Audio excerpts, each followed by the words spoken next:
Today on DC News Now, scattered showers and storm chances expected throughout this afternoon. We're tracking the wet weather hour by hour. Police now doubling the reward to $50,000 in the killing of this 3-year-old toddler in Southeast DC. How residents hope this will help catch those responsible. Well, the Purple Line is finally coming soon. I'll tell you how the community feels about this long-awaited project. Also, a heads up on what you'll pay at the grocery store right now compared to last week and last month. We're stretching your dollar on low-priced essentials. And we're celebrating Asian American and Pacific Islander Heritage Month. Learn more about a tea ceremony rooted in Japanese culture. You're watching the station covering all of the DMV. This is DC News Now. Good afternoon, and thank you for joining us for the news at noon. I'm Mark Call. Meteorologist Damon Madsen joins us now after he's coming back from a mini vacation at an undisclosed location. There we go. Damon, how are things going, man? Hey, good, man. Good to be back. Definitely, I'll say that much. And we got an active weather pattern to talk about, folks. We all know over the last few days here in the DMV, it has been wet, it has been soggy, and unfortunately, it looks like Mother Nature is going to keep the exact same theme going as we go over the next few days. Check it out. Rainfall totals from the last 24 hours. Last night, we saw some steadier precipitation work across our southern counties, primarily south of D.C. and I-66. Another healthy dose of rain came down across portions of Virginia over into southern Maryland, and this adds on to all of the rainfall that we picked up over this past weekend, with Saturday and Sunday being on the soggy side as well. Now, as we progress here into this Tuesday afternoon,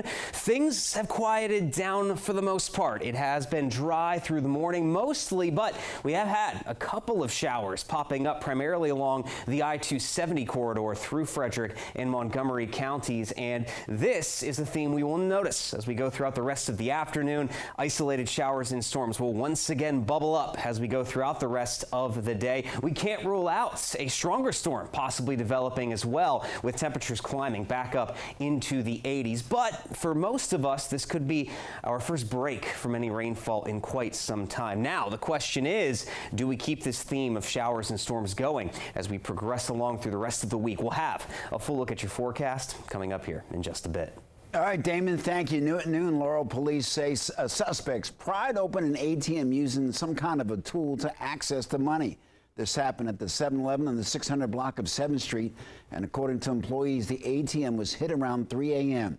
We have not confirmed if anyone was hurt, and as you can see from the video, well, we don't have the video right now, but the ATM was left a mangled mess. We're still working to get more details, and we'll have an update on our evening newscast as well as online at dcnewsnow.com. A family in a southeast DC community still reeling after a 3-year-old was shot and killed. Now police are stepping up the reward to catch the suspects responsible. DC News Now's Libby Zabala has the latest. The reward now risen from $25,000 to $50,000, as you can see from this flyer, for any information that can lead to an arrest in the killing of this 3-year-old toddler, Taya Settles, pictured here. Now, the DC police, the ATF, and the FBI are pulling together money and resources to bring those responsible to justice. An innocent life taken too soon. DC police say on Friday, shortly after 9 p.m., 3-year-old Taya Settles was caught in the crossfire of a shooting in Southeast DC. Officers say it happened in the 2300 block of Hartford Street. That's also where loved ones have left a makeshift memorial of flowers, balloons, and some of her favorite toys. Officers say crews airlifted the girl to a nearby hospital where she died. The mayor now blaming her death on brazen people who use guns. Her family remembering the toddler as brilliant beyond her age, just getting ready to start preschool. Her godfather, near tears, says he is leaning on his faith to get through this difficult time. It just took the breath out of me. You know, I was lost for words.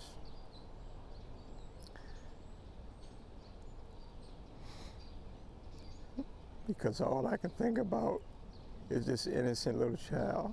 I'm glad that they do have a reward out for the person, and I hope that they will find the person that did it. The D.C. mayor says enough is enough for those who use guns in the community. Meanwhile, D.C. police says it's putting all resources towards finding those behind the shooting. For now, in Southeast D.C., Liberty Zabala, D.C. News Now. All right, Liberty, thank you. Several Virginia deputies are no longer facing charges in the death of Ivor Ortino. 28-year-old died last March after being taken from a county jail to a mental hospital. Officials say that an autopsy report revealed that he died of asphyxia, and it was ruled a homicide. Otieno's mom pleaded for justice after the judge granted the request to drop second-degree murder charges for 5 of the 8 deputies charged in her son's death. If she's not willing to prosecute, the DOJ, where are you? Where are you? The Department of Justice, where are you? It is time. It is time for you to bring your boots to Richmond and stand for Ivor. A legal analyst spoke with our sister station WRIC in Richmond. He says that second-degree murder does not require an intent to kill, but it requires that your conduct be so dangerous that death is a likely result.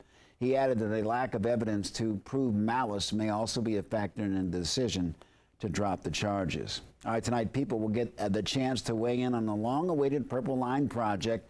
It's part of a series of meetings to address concerns and provide updates as the construction continues. DC News Now's Yamarisa Say has the latest on what we can expect.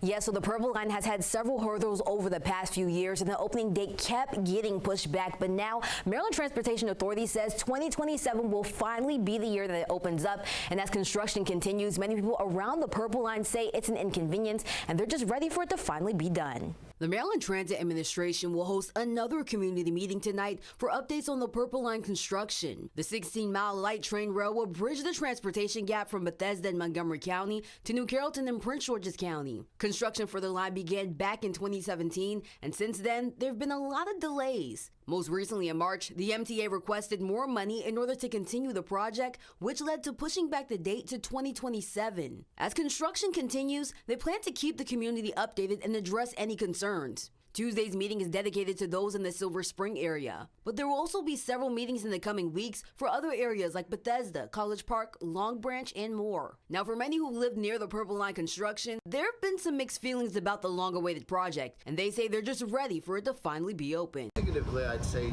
just the traffic patterns and the roads themselves are kind of rough. Beats up your car a little bit. Positively, I don't know that I could say that there was anything positive yet. If it works the way it says it is, it'll make it easier to get to the other side of the red line from here. Now, the meeting will be held virtually and will begin at 6 p.m. tonight, and you can find that information on purplelinemd.com or visit our website, DC News Now. Reporting in the studio, I'm Yamarisa Say, DC News Now. Yeah, Marie, thank you. Also today, the Montgomery County Council meeting to vote on a $20 million initiative to create more high-paying jobs in the county. The plan was first announced back in March. It passed. Employers offering at least 5 positions paying more than $100,000 per year could receive a $10,000 to $12,000 bonus per job.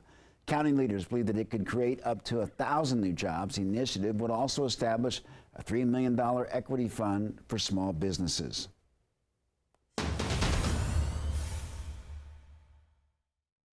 David Trone will host a rally today ahead of next week's primary. Trone will be joined by California Congressman Adam Schiff. The Defending Democracy rally focuses on protecting the Senate's current Democratic majority. It starts at 8:15 tonight in the AFI Silver Theater in downtown Silver Spring. Well, new presidential race poll numbers show that former President Donald Trump could flip some Virginia voters this November. This raises the chances of a surprise win in the Commonwealth that would provide key electoral college votes. Now, the poll from Roanoke College shows that former president is trailing President Biden by 4 points in the Commonwealth, making it a closer race than the one in 2020 when Trump lost by 10 points.